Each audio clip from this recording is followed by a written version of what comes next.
चलिए बच्चों स्टार्ट करते हैं क्लबिंग ऑफ इनकम के साथ सबसे सिंपल चैप्टर। देखिए क्लबिंग ऑफ इनकम का मतलब क्या है। क्लबिंग ऑफ इनकम का मतलब है कि असेसी की इनकम में किसी और की इनकम ऐड कर दी जाएगी। Income of another person will be added in assessee income. है सर ऐसा? जी हाँ, अपनी इनकम पे भी टैक्स देना होगा और दूसरे की इनकम पे भी टैक्स देना पड़ेगा। ये कब है, क्या है, कैसे है, आइए समझते हैं। Accordingly, it will affect the tax liability of assessee. Suppose mister A हैं, उनकी सैलरी इनकम है 15 लाख। अब उन्होंने 15 लाख में से 5 लाख की एफडी करवा दी जिसपे इंटरेस्ट आया उनका 40,000 रुपये।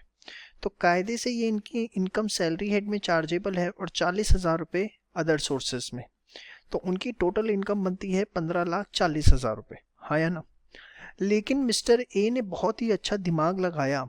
उन्होंने क्या सोचा कि ये जो एफडी है 5 लाख रुपए की, ये मैं अपने नाम पे ना करवा के मैं अपने बेटे के नाम पे करवा लेता हूँ, ताकि वो जो 40,000 रुपये का इंटरेस्ट आएगा वो इनकम ऑफ सन होगा, उनके बेटे की इनकम मानी जाएगी ना कि उनकी। और अकॉर्डिंगली उनकी इनकम 15 लाख होगी। क्योंकि इनकम कम है तो उन्हें टैक्स भी कम देना पड़ेगा और बेटे के पास कोई इनकम है नहीं, 40,000 रुपये की इनकम है, उस पर कोई टैक्स नहीं जाएगा क्योंकि एग्जेम्पशन लिमिट से कम है। तो इस तरह के दिमाग असेसी ने बहुत जगह लगाए और जहाँ जहाँ असेसी इस तरह के दिमाग लगाते चले गए वहाँ वहाँ इनकम टैक्स डिपार्टमेंट वक्त वक्त पे क्लबिंग ऑफ इनकम के प्रोविज़न लाता रहा। कैसे लाता रहा?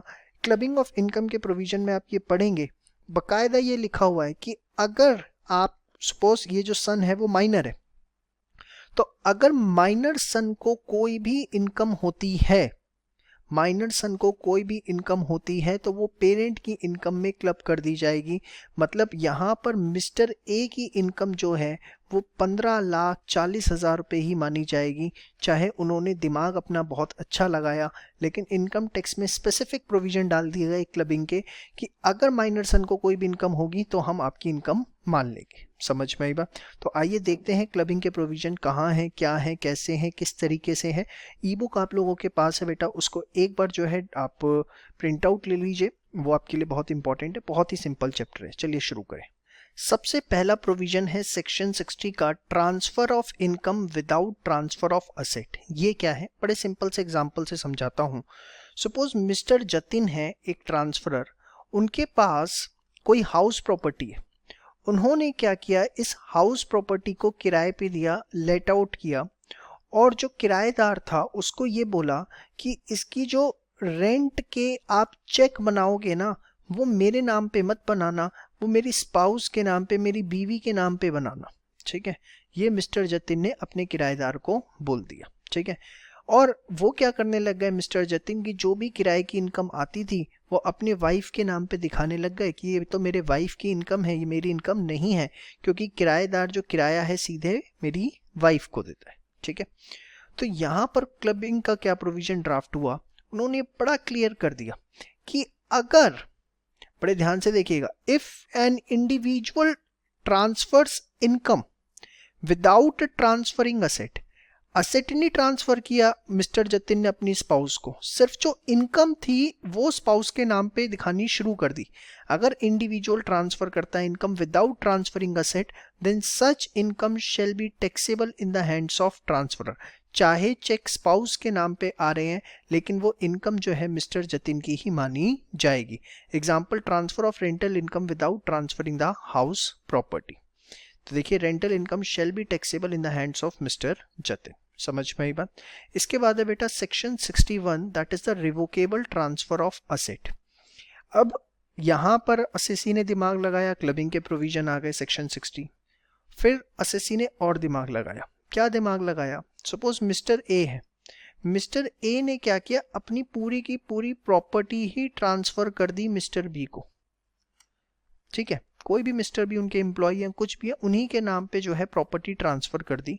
और प्रॉपर्टी ट्रांसफर करते हुए उसके अंदर प्रोविजन डाल दिया एक कि मिस्टर ए के पास ये राइट है कि 5 साल बाद वो प्रॉपर्टी दोबारा से मिस्टर ए की हो जाएगी।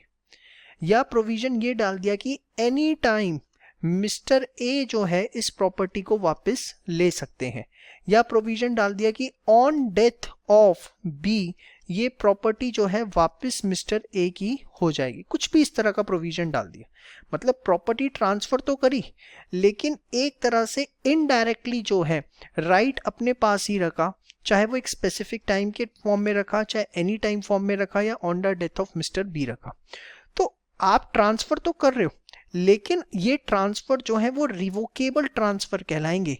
रिवोकेबल मतलब जहां पर वो प्रॉपर्टी आपको दोबारा से रीट्रांसफर हो सकती है, या आप अपनी उस पर पावर रीअज्यूम कर सकते हो। सपोज 5 साल का आपने प्रोविजन डाल दिया कि 5 साल बाद प्रॉपर्टी दोबारा मिस्टर ए की हो जाएगी, तो रीट्रांसफर हो गया।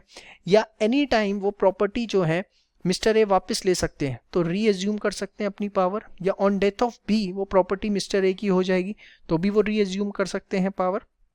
तो इस तरह के ट्रांसफर जो है उसको बोला गया रिवोकेबल ट्रांसफर। तो transfer is revocable if it contains provision for the retransfer of income और assets. For example, mister X transfer property to mister Y for 5 years. It gives a right of the transfer to reassume power over the income and the asset. तो इस case के अंदर बड़े ध्यान से देखिए, अगर रिवोकेबल ट्रांसफर है, मिस्टर ए ने मिस्टर बी को रिवोकेबल ट्रांसफर किया है और मिस्टर बी को उस प्रॉपर्टी से कोई भी इनकम आती है, चाहे रेंटल इनकम आती है, इंटरेस्ट इनकम आती है, कुछ भी आ सकती है, व्हाटएवर, ठीक है। तो in revocable transfer income arising from the transferred asset to the transferee, वो जो है क्लब हो जाएगी in the hands of transferor. अगर मिस्टर बी को कोई भी इनकम आ रही है तो वो मिस्टर ए के हाथों में क्लब होगी। क्यों? क्योंकि देखो इनडायरेक्टली होता क्या है कि उन्होंने प्रॉपर्टी ट्रांसफर कर दी मिस्टर बी को इनकम आ रही होगी, और वो इनकम जो है ना इन कैश मिस्टर ए को वापस जा रही होगी। प्रैक्टिकली यही होता है। और यहाँ पे मिस्टर ए ने अपने आप को सिक्योर कैसे कर लिया कि उसमें ऐसे प्रोविजन डाल दिए कि मिस्टर बी कभी चाह कर भी उस प्रॉपर्टी पे अपना कब्जा ना कर सके। तो ऐसे केस के अंदर ये सिर्फ टैक्स बचाने के लिए किया जाता है, ताकि मिस्टर ए के हाथों में इनकम कम दिखाई जा सके। तो ऐसे केस के अंदर क्लबिंग प्रोविजंस को अट्रैक्ट किया गया। For example, if mister X transfer his house property to mister Y for next 5 years, then income arising from such house property shall be taxable in the hands of mister X. वही यहाँ पर example दिया गया। But हाँ, irrevocable transfer है। Irrevocable transfer मतलब जो revocable नहीं है, तो उस केस में फिर वो ट्रांसफरी के हाथ में ही टैक्सेबल होगी। उस केस में क्लबिंग एप्लीकेबल नहीं होगी। समझ में आई बात? इरिवोकेबल का मतलब क्या है? Other than revocable. समझ में आई बात? Sure. In case of partial revocability, suppose mister A ने मिस्टर बी को पूरा एक घर ट्रांसफर किया जिसमें 4 फ्लोर है, लेकिन रिवोकेबिलिटी जो है वो 2 फ्लैट्स के रिस्पेक्ट में रखी कि मैं 2 घर कभी भी, फ्लैट कभी भी वापस ले सकता हूं। तो उस केस में सिर्फ पार्ट ऑफ इनकम जो है वो क्लब की जाएगी। समझ में आई बात? श्योर। तो एक बार फटाफट इसको जो है आप पूरा का पूरा रीड कर लीजिए। This was the major part of this clubbing of income. चलिए बात करते हैं आगे। असेट ट्रांसफर टू स्पाउस और सन्स वाइफ। स्पाउस को या सन की वाइफ को, मतलब बहू को, अगर असेट ट्रांसफर किया जाता है तो क्लबिंग से रिलेटेड क्या प्रोविजन है? बड़े आराम से और सिंपल वे में देखिए। Income arising from the transferred asset to the spouse और son's wife is clubbed and taxable in the hands of transferor provided that transfer is for inadequate consideration। मतलब बड़े ध्यान से समझना, मिस्टर ए ने क्या किया, अपनी स्पाउस को, बी मिसेस ए को, इनके पास रिलायंस इंडस्ट्री लिमिटेड के डिवेंचर्स थे जिसकी वैल्यू थी 10 लाख रुपए, वो ट्रांसफर कर दिए 1 लाख रुपए में मिसेस ए को। 10 लाख रुपए के डिवेंचर से 1 लाख में ट्रांसफर कर दिए। अब उससे जो इनकम आएगी वो किसको मिलेगी? मिसेस ए को मिलेगी, क्योंकि मिस्टर ए ने तो ट्रांसफर कर दिया। तो वैसे तो अगर देखा जाए लीगली तो वो मिसेस ए की इनकम है, क्योंकि डिवेंचर सब मिसेस ए के हो चुके हैं। लेकिन यहाँ पे इनकम टैक्स क्या कहता है कि अगर असेट ट्रांसफर किया गया स्पाउस को, असेट जरूरी नहीं house property, it can be any asset, और वो असेट ट्रांसफर किया गया इनएडिक्वेट कंसिडरेशन में, मतलब 10 लाख की चीज जैसे 1 लाख में ट्रांसफर की गई तो इट्स इनएडिक्वेट, और relationship of husband and wife exist at the time of both transfer of asset and accrual of income, in the sense कि जब ए ने मिसेस ए को डिबेंचर ट्रांसफर किए तब भी वो हस्बैंड एंड वाइफ है, एज वेल एज जब मिसेस ए को इंटरेस्ट इनकम मिल रही है तब भी उनका डिवोर्स नहीं हुआ है, तब भी वो हस्बैंड एंड वाइफ है। दोनों चीजें होनी चाहिए कि हस्बैंड एंड वाइफ का रिलेशनशिप दोनों टाइम पे होना चाहिए। सपोज मिस्टर ए ने मिसेस ए को डिबेंचर ट्रांसफर कर दिए तब वो हस्बैंड एंड वाइफ थे, लेकिन जब मिसेस ए को इनकम मिली तो उनका डिवोर्स हो चुका है मिस्टर ए के साथ और उस समय वो हस्बैंड एंड वाइफ नहीं है, तो फिर क्लबिंग अट्रैक्ट नहीं होगी। तो इसीलिए लिखा है कि जो relationship of husband and wife है वो ट्रांसफर ऑफ असेट और एक्रूअल ऑफ इनकम दोनों समय होना चाहिए। Same provision related to son's wife है। Inadequate consideration, relationship of mother और फादर इन लॉ और daughter in law exist at the time of both of transfer of asset and accrual of income. ठीक है। Exception, clubbing apply नहीं होगी। इसका मतलब कब? अगर असेट ट्रांसफर किया गया in order to live apart, divorce हो गया, अब अलग अलग रह रहे हैं, ठीक है, तो उस केस के अंदर फिर क्लबिंग अप्लाई नहीं होगी। या ट्रांसफर किया गया फॉर एडिक्वेट कंसिडरेशन तो भी क्लबिंग अप्लाई नहीं होगी। यहाँ बड़ा क्लियर लिखा हुआ था इनएडिक्वेट कंसिडरेशन है तभी क्लबिंग लगेगी। सन्स वाइफ के केस में एक्सेप्शन कब बनेगी? When it is for adequate consideration. समझ में आई बात? श्योर। हाउस प्रॉपर्टी अगर ट्रांसफर की गई, इसके बारे में हमने सेक्शन 27 में भी पढ़ा था। हाउस प्रॉपर्टी में सेम प्रोविजंस हैं कि क्लबिंग होगी ट्रांसफर के हाथ में। Income from asset transfer to any person without adequate consideration for the benefit of spouse or son's wife, such income is clubbed in the hands of transfer to the extent such income related to his spouse or son's wife। ये क्या है, बड़े ध्यान से देखना, मैं आपको समझाता हूँ। सपोज मिस्टर ए ने प्रॉपर्टी ट्रांसफर करी मिस्टर बी को, ठीक है, मिस्टर ए ने प्रॉपर्टी ट्रांसफर करी मिस्टर बी को इनएडिक्वेट कंसिडरेशन में, ठीक है, ये दोस्त हैं आपस में, और मिस्टर बी क्या करते हैं, उससे जो भी रेंटल इनकम आती है वो मिसेस ए को देते हैं, ठीक है। अब देखो, मिस्टर ए ने प्रॉपर्टी मिस्टर बी को ट्रांसफर करी, सीधे मिसेस ए को नहीं करी क्योंकि उन्हें पता है क्लबिंग लग जाएगी। मिस्टर बी मतलब किसी व्यक्ति को प्रॉपर्टी ट्रांसफर करी विदाउट एडिक्वेट कंसिडरेशन, इनएडिक्वेट कंसिडरेशन में, तो जो रेंटल इनकम मिस्टर बी को मिल रही है वो किसके हाथ में दे रहे हैं? मिसेस ए के हाथ में। मतलब अल्टीमेटली बेनिफिट तो ए के स्पाउस के हाथों में ही आ रहा है। यस और नो? श्योर। तो इस केस के अंदर भी क्लबिंग प्रोविजंस अट्रैक्ट होंगे।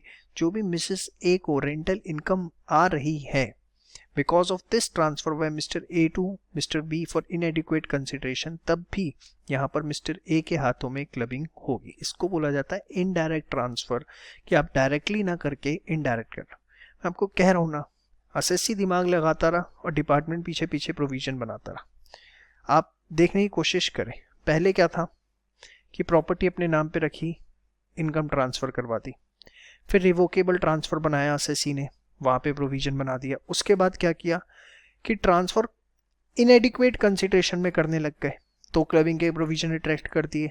फिर क्या असेसी ने दिमाग लगाया? असेसी ने दिमाग लगाया कि चल बेटा, स्पाउस के नाम पे ट्रांसफर ही नहीं करता, किसी और के नाम पे ट्रांसफर कर देता हूँ और उसके साथ एग्रीमेंट कर लेता हूँ कि इनकम जो है इसको देनी पड़ेगी, स्पाउस को देनी पड़ेगी, ठीक है। तो फिर क्लबिंग प्रोविजन लगा दी। तो वही मैं कह रहा हूँ, असेसी जब जब दिमाग लगाएगा वहाँ प्रोविजन बनते चले जाएंगे। Where the transferred asset is invested in the business, then clubbed income क्या होगी? ध्यान से देखिए, मिस्टर ए ने, बड़े ध्यान से समझना, मिस्टर ए ने मिसेस ए को ज्वेलरी ट्रांसफर करी, ज्वेलरी ऑफ 20 लाख रुपीस, और मिसेस ए ने उसे अपने शोरूम के अंदर बेचने के लिए लगा दिया, अपने बिजनेस में उसको यूज किया। तो उस केस के अंदर क्लबिंग किस तरीके से होगी कि देखो, जो भी मिसेस ए का बिजनेस है उसके अंदर दूसरे असेट्स भी होंगे, भाई ज्वेलरी तो असेट है लेकिन दूसरे असेट्स भी होंगे, तो जो भी टोटल इन्वेस्टमेंट है बिजनेस के अंदर first day of previous year को, ठीक है, वो आप डिनोमिनेटर में ले लोगे। वैल्यू ऑफ ट्रांजैक्शन असेट कितनी है? 20 lakh rupees. Suppose total investment 100 lakh की है, into income from such business, business की टोटल इनकम कितनी है? अब सपोज बिजनेस की टोटल इनकम 10 लाख रुपए, ठीक है, तो फिर प्रोपोर्शनेटली अगर हम करें तो एक तरह से 2 लाख रुपए की जो है वो क्लबिंग हो जाएगी। तो बड़ा ही अच्छा प्रोविजन कि अगर स्पाउस को या सन्स वाइफ को कोई एसेट ट्रांसफर किया और उन्होंने उसको अपने बिजनेस में यूज करना शुरू किया तो प्रोपोर्शनेट इनकम की जो है वो क्लबिंग होनी शुरू हो जाएगी। समझ में आई बात? फटाफट इसको एक बार सारा रीड कर लीजिए फास्ट। चलिए आगे बात करते हैं। Remuneration received by a spouse from a concern where assessee has substantial interest. ये क्या है? सपोज मिस्टर ए हैं जो कि पार्टनर हैं 50% के ए बी एंड कंपनी में, और इस ए बी एंड कंपनी से मिसेस ए को सैलरी आती है 1 लाख रुपए महीने की। तो यही उन्होंने कहा, देखो मिस्टर ए पार्टनर है 50% के ए बी एंड कंपनी में, तो उन्होंने क्या किया, मिस्टर ए ने अपनी वाइफ के नाम पे इस फॉर्म से 1 लाख रुपए महीने की सैलरी बंधवा दी, सो दैट फर्म जो है उसको एक्सपेंस दिखा पाए और आईटी में इनकम टैक्स में बेनिफिट ले पाए। और वो एक्सपेंस दिखा पाएंगे तो कहीं ना कहीं प्रॉफिट कमाएंगे तो टैक्स कम बनेगा, और इनडायरेक्टली ये पैसा अगर मिसेस ए को आ रहा है तो मिस्टर ए को तो पहुंच ही गया। तो वहां पर इन्होंने क्लबिंग के प्रोविजंस लगा दी। क्या? Income received by the spouse, किसी भी फॉर्म में salary, commission, bonus from a concern in which assessee has substantial interest, तो वो असेसी के हाथ में क्लब हो जाएगी कि मतलब चाहे वो मिसेस ए को मिल रही है but it will be considered as an income of mister A. Substantial interest कब माना जाएगा? कंपनी के केस में 20% या उससे ज़्यादा शेयर होल्डिंग होनी चाहिए, किसी और फॉर्म में 20% या उससे ज़्यादा प्रॉफिट परसेंटेज, चाहे डायरेक्टली खुद के या रिलेटिव्स के थ्रू, ठीक है। एक्सेप्शन क्या है? अगर स्पाउस को जो सैलरी, कमीशन या बोनस मिला है वो जेन्युइन है because of professional qualification and knowledge है। सपोज मिस्टर ए पार्टनर है बी एन कंपनी में, मिसेस ए जो है वहां पर जो कि सीए हैं, कंसल्टेंसी देती हैं और इस वजह से रेम्युनरेशन मिली है, तो फिर ये जेन्युइन क्वालिफिकेशन है मिसेस ए की, इस वजह से उन्हें सैलरी मिल रही है, इस वजह से उनको पैसा मिल रहा है, तो यहाँ पर कोई क्लबिंग नहीं होगी of the spouse. Then clubbing provision shall not apply, income shall be taxable in the hands of spouse, ठीक है। अच्छा, इसके बाद अगर हस्बैंड एंड वाइफ दोनों का सब्सटेंशियल इंटरेस्ट है and both are getting remuneration from such concern, तो फिर क्लबिंग किसके हाथ में होगी? मिस्टर ए, मिसेस ए, दोनों ए बी एन कंपनी में पार्टनर हैं, दोनों का सब्सटेंशियल इंटरेस्ट और दोनों को रेम्युनरेशन मिल रही, तो इस केस में इनकम की क्लबिंग उसके हाथ में होगी जिसकी टोटल इनकम सबसे ज्यादा है, एक्सक्लूडिंग सच रेम्युनरेशन। मतलब ये रेम्युनरेशन आने से पहले सपोज मिस्टर ए की इनकम है 20 लाख अदर सोर्सेज से और मिसेस ए की है 15 लाख, तो जिसकी इनकम हायर है उसके हाथ में क्लबिंग होगी। इसके पीछे कारण ये होता है, वैसे मैं आपको बता दूं कि जिसकी हायर इनकम है वो ऑलरेडी हायर टैक्स स्लैब में, तो गवर्नमेंट को ज्यादा टैक्स मिलेगा अगर उसके हाथ में क्लबिंग करवाएं, इसलिए उन्होंने बोला कि इनकम उसके हाथ में क्लब होगी जिसकी इनकम, टोटल इनकम एक्सक्लूडिंग सच रेम्युनरेशन जो है वो ग्रेटर है। समझ में आई बात? और एक बार जिसके हाथ में क्लबिंग होनी शुरू हो गई, ये बड़ी इंपॉर्टेंट चीज है। सपोज मिस्टर ए की इनकम है 20 लाख, मैं आपको एक छोटे से एग्जांपल से समझाता हूँ। सपोज मिस्टर ए, मिसेस ए हैं, दोनों 25% के पार्टनर हैं एबीएन कंपनी में, और दोनों को रेम्युनरेशन मिल रही है ए और बी को 1 लाख रुपए महीना एबीसीएन कंपनी से। तो हम देखेंगे इनकम ऑफ ए और income of missus A, missus A और mister A, excluding this remuneration जो बाकी इनकम है वो कितनी है? तो सपोज मिस्टर ए की इनकम है 20 लाख और मिसेस ए की है 10 लाख, तो जिसकी इनकम हायर है उसके हाथ में 1 लाख और 1 लाख कितना हो गया? 2 लाख रुपए, और 12 महीने की 24 लाख रुपए, तो सारे की सारे 24 लाख रुपए जो है वो मिस्टर ए की इनकम मानी जाएगी। अब suppose in the subsequent years income of A जो है वो हो जाती है 18 लाख और इनकम ऑफ मिसेस ए हो जाती है 30 लाख, ठीक है। समझ में आई बात? इनकम ऑफ ए हो जाती है 18 लाख, इनकम ऑफ मिसेस ए हो जाती है कितनी? 30 लाख एक्सक्लूडिंग रेम्युनरेशन। तो भी जो क्लबिंग है वो मिस्टर ए के हाथ में जो है वो कंटिन्यू रहेगी, वो मिसेस ए के हाथ में नहीं होगी। where any such income is once included in the total income of either spouse, income arising in succeeding years shall continue to be clubbed in the same hands unless AO is satisfied after giving that spouse an opportunity of being heard that it is necessary to do so. Until unless Mr.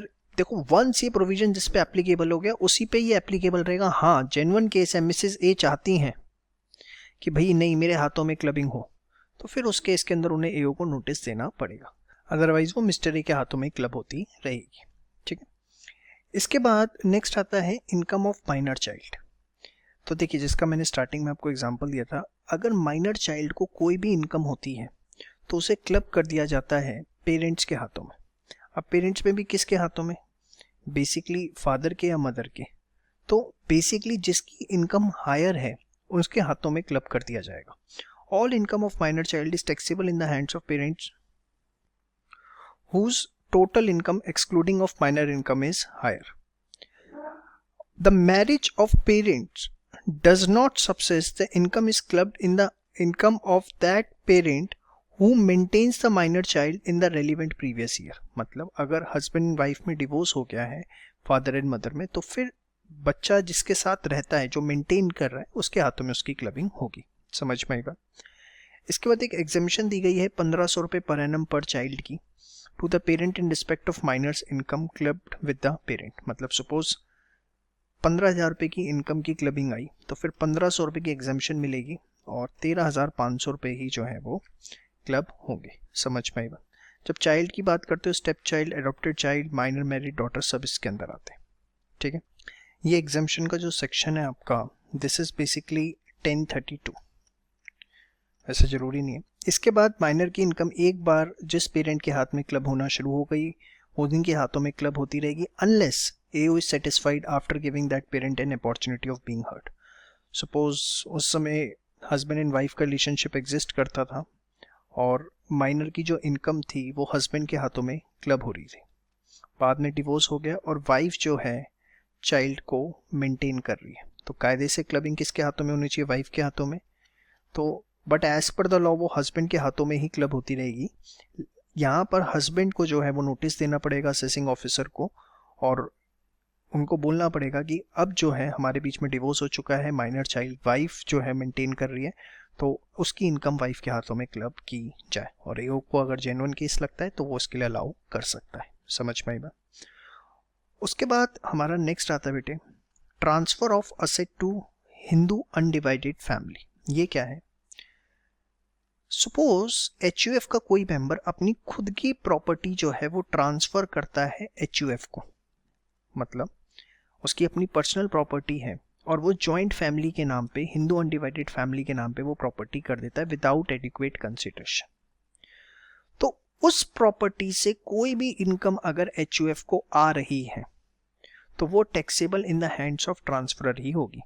Suppose HUF के पास, suppose member of HUF के पास 10 लाख के debentures थे या कोई house property थी जो एचयूएफ को ट्रांसफर कर दी. अब उस पर कोई भी इंटरेस्ट आए या रेंटल इनकम आए वो मेंबर ऑफ एचयूएफ मतलब जो ट्रांसफर है उसी की इनकम मानी जाएगी, ना कि एचयूएफ की. अब कल दिन सपोज इस एचयूएफ का बंटवारा होता है, पार्टीशन हो जाता है और एचयूएफ जो मेंबर ऑफ एचयूएफ है उसने जो असेट ट्रांसफर किया था एचयूएफ को वो स्पाउस को मिल जाता है, spouse of member of HUF. मतलब जिसने वो प्रॉपर्टी एचयूएफ के नाम पे की थी पार्टीशन के टाइम पे, बंटवारे के टाइम पे वो प्रॉपर्टी उसने खुद वापस नहीं ली, अपने स्पाउस के नाम पे ले ली. तो अब इनकम किसको मिलनी शुरू हो जाएगी, स्पाउस को मिलनी शुरू हो जाएगी. यस और नो. तो भी क्लबिंग होगी. If after partition of HUF spouse receive such property then also income received by spouse is clubbed in the hands of the transferor. It is considered as indirect transfer. कि एक तरह से आपने spouse को direct transfer ना करके जो है वो इनडायरेक्ट ट्रांसफर किया है. देखिए मैं आपको यहाँ पर एक छोटी सी बात बताना चाहूँगा. जब असेट ट्रांसफर टू स्पाउस और सन्स वाइफ की बात करते हैं तो it includes both type of transfer, चाहे वो डायरेक्ट हो चाहे वो इनडायरेक्ट हो. यहाँ मैंने आपको इसलिए नहीं बताया था क्योंकि इसको आपको ज़्यादा बेहतरीन तरीके से यहाँ समझ सकते हैं कि HUF मेंबर ऑफ HUF ने पहले HUF को ट्रांसफ़र करी और HUF का बंटवारा करवाया और फिर स्पाउस के नाम पे गई। तो एक तरह से डायरेक्ट नहीं गई, इनडायरेक्टली गई स्पाउस के बाद, लेकिन तब भी जो है बिकॉज ऑफ सेक्शन 64(2) क्लबिंग के प्रोविजंस हमारे जो हैं यहाँ पर अप्लाई हो जाएंगे। समझ में आई बात? श्योर। फटाफट एक बार बेटा सारा यहाँ तक रीड करिए फास्ट। चलिए अब बात करते हैं क्रॉस ट्रांसफर या इनडायरेक्ट ट्रांसफर की। देखिए जहां जहां आपने ट्रांसफर ऑफ प्रॉपर्टी पढ़ा, basically transfer includes both direct as well as indirect transfers. मैं आपको एक बड़ा सिंपल सा एग्जांपल देता हूं। सपोज मिस्टर जे और के जो हैं वो ब्रदर्स हैं। मिस्टर जे और मिस्टर के जो कि ब्रदर्स हैं, उन्होंने क्या किया, एक दूसरे की वाइफ को गिफ्ट दिया। मिस्टर जे ने मिसेस के को, वाइफ ऑफ मिस्टर के को गिफ्ट किए 10 लाख रुपए। अब देखो मिसेस के को गिफ्ट मिला है और मिस्टर जे जो हैं वो रिलेटिव की कैटेगरी में आएंगे, यस और नो? क्योंकि मिसेस के जो हैं उनके स्पाउस के ब्रदर हैं मिस्टर जे, रिलेटिव की कैटेगरी में आते हैं। और गिफ्ट, कैश गिफ्ट अगर रिलेटिव से मिलता है तो वो एग्जेम्प्ट होता है, अदर सोर्सेज में आपने पढ़ा था। सेम वे मिस्टर के ने गिफ्ट किए debentures worth ₹12 lakh to Mrs J, और वो भी एग्जेम्प्ट है क्योंकि रिलेटिव से मिले। अब मिसेस के ने इसको FD करवा दी 10% से और उस पर इंटरेस्ट आ रहा है 1 लाख रुपए, और मिसेस जे को इंटरेस्ट इनकम आ रही है 9% डिबेंचर थे 12 लाख के 1,08,000। कायदे से अगर हम जितना भी तक पढ़ के आ रहे हैं उस हिसाब से तो क्लबिंग होनी नहीं चाहिए, क्योंकि मिसेस जे को अगर मिस्टर जे से मिलता तो क्लबिंग होती, या मिसेस के को मिस्टर के से मिलता तो क्लबिंग होती। स्पाउस को अगर मिला है स्पाउस से तो क्लबिंग होती है। अब देखो जब आप पढ़ रहे थे ना असेट ट्रांसफर टू स्पाउस, तो it includes both direct as well as indirect transfer. ठीक है, मिस्टर जे ने मिसेस जे को डायरेक्टली ट्रांसफर नहीं किया, या मिस्टर के ने मिसेस के को डायरेक्टली ट्रांसफर नहीं किया, but it's a way of indirect transfer जहां आप टैक्स बचाने की कोशिश कर रहे हो, चुराने की कोशिश कर रहे हो। तो इस केस में क्लबिंग प्रोविजंस अट्रैक्ट हो जाएंगे। In order to evade tax, individual uses cross transfers with each other if the two transfers are interconnected and are parts of same transaction in such a way that a circuitous method has been adopted to evade tax. Circuitous मतलब आपने उसी चीज को घुमा दिया, circle कर, then clubbing provisions shall be applicable. अब clubbing provision to the extent of cross transfer, इसका मतलब देखो यहां पर 1 लाख रुपए की इंटरेस्ट इनकम आ रही है FD से, यहाँ 1,08,000 की, तो आउट ऑफ दिस सिर्फ 1 लाख रुपए जो हैं वो सिर्फ क्लब होंगे मिस्टर जे की इनकम में। दो मिसेस जे को 1,08,000 रुपए की इंटरेस्ट इनकम मिले, लेकिन क्लबिंग सिर्फ 1 लाख की होगी। क्यों? क्योंकि जब ट्रांसफर हुआ उससे यहाँ पर जो उन्होंने मिसेस के को ट्रांसफर किया है, FD करवाई उन्होंने, उससे इनकम कितनी आ रही है? 1 लाख की। या सिंपल वर्ड्स में मैं आपको बताऊं, अगर क्रॉस ट्रांसफर है तो जो भी दोनों में से मिनिमम अमाउंट हो सिर्फ उसकी जो है क्लबिंग आपको करनी। आप ज्यादा इन डिटेल जाने की कोशिश ना करो इसमें। समझ में आई बात? चलिए ये कुछ स्पेशल पॉइंट्स की हम बात करते हैं। सबसे पहला पॉइंट आता है कि जब आप इनकम की बात करेंगे तो इट इंक्लूड लॉस ऑल्सो। अगर इनकम की क्लबिंग हुई है तो लॉसेस का सेट ऑफ भी जो है ट्रांसफरर को या जिसके हाथों में क्लबिंग हो रही है असेसी को मिलेगा। ठीक है, उसके बाद income of minor will not be clubbed in the following cases. अगर माइनर कोई डिसेबिलिटी से सफर करता है ATU की, या इनकम किसी स्किल्स, नॉलेज या एक्सपीरियंस की वजह से, तो क्लबिंग नहीं होगी। Generally income from investment of clubbed income is not clubbed. मतलब सपोज मिस्टर ए ने प्रॉपर्टी दी मिसेस ए को, मिसेस ए को उस पे रेंटल इनकम आ रही है और इस रेंटल इनकम की जो है वो क्लबिंग हो गई।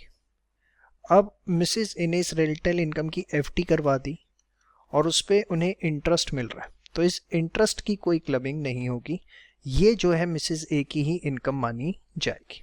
ठीक है, income from any accretion to the transferred asset is not clubbed. मतलब सपोज मिस्टर ए ने मिसेस ए को प्रॉपर्टी ना देके शेयर्स ट्रांसफर किए, ठीक है, और उस शेयर्स पे मिसेस ए को डिविडेंड मिला 222 ई का। ठीक है, 222 ई का जो है वो डिविडेंड मिला, तो मिस्टर ए के हाथ में उसकी क्लबिंग हो जाएगी। बट सपोज इस शेयर्स की वजह से मिसेस ए को बोनस शेयर्स मिल गए, उस बोनस शेयर पे कोई डिविडेंड मिलता है तो उसकी क्लबिंग नहीं होगी। समझ में आई बात? For example bonus shares. Transfer direct भी हो सकता है, इनडायरेक्ट भी हमने देख लिया।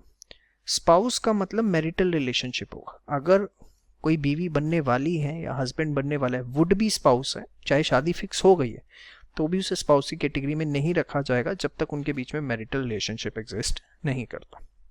तो इसी के साथ आपका पूरा क्लबिंग का चैप्टर बच्चों ओवर होता है। अब अपनी बुक के आप कोई भी क्वेश्चन कर सकते हैं।